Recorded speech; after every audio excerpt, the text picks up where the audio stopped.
Chapter 16. A Perversion of Truth. The dream of the great image, by which were opened future events reaching to the end of time, was given to Nebuchadnezzar that he might understand the part he was to act in the world's history, and also the relation that his kingdom sustained to the kingdom of heaven. This wonderful dream caused a marked change in his ideas and opinions, and for a little time he was influenced by the fear of God.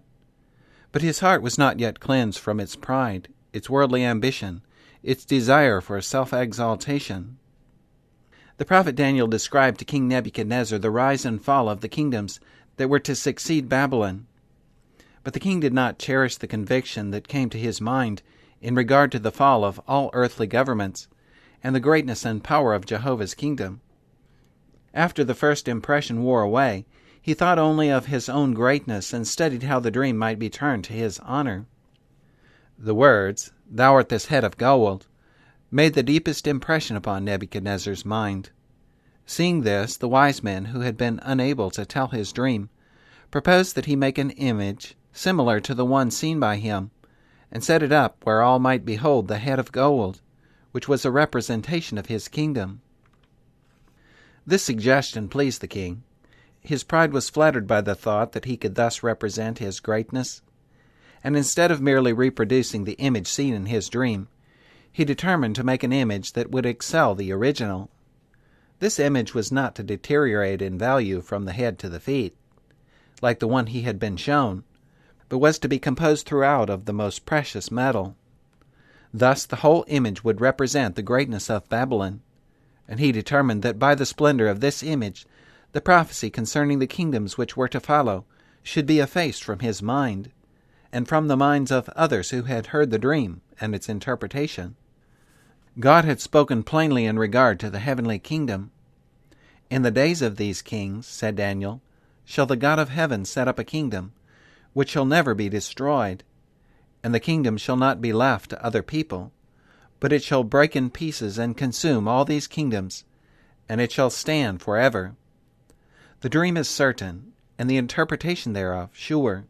The king had acknowledged the power of God, saying, "Of a truth it is that your God is a God of gods, and a revealer of secrets." But notwithstanding this acknowledgment, the years of prosperity that followed filled his heart with pride, and he forgot God, resuming his idol worship with increased zeal and bigotry, and cherishing the thought that the Babylonian kingdom would stand forever.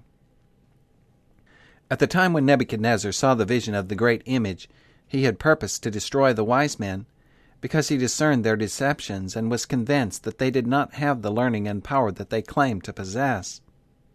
Only by the intercession of Daniel had they been saved from a cruel and ignominious death. The king now united with these men in planning to dishonor the God of Daniel. The light that had been permitted to shine from heaven upon Nebuchadnezzar was used to serve his pride and self-exaltation. The wise men, in council with the king, concluded that Babylon was the kingdom which was to break in pieces all other kingdoms, and they endeavored to make an image that would represent Babylon as eternal, indestructible, all-powerful, a kingdom that would stand forever.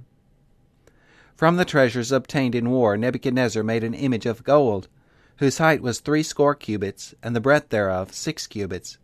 He set it up in the plain of Dura, in the province of Babylon. This image was placed in a conspicuous position, and a proclamation was issued that all should worship it. Thus the grand lesson which God had given to the heathen through the vision of the great image was misconstrued and misapplied. That which was designed by God to give to the world clear, distinct rays of light, Nebuchadnezzar turned from its purpose, making it minister to his pride and vanity. The prophetic illustration of God's glory was made to serve for the glorification of humanity.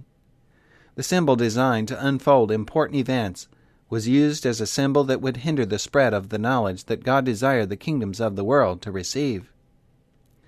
By the magnificence and beauty of his image, the king sought to make error appear more attractive, more powerful than the truths that God had revealed.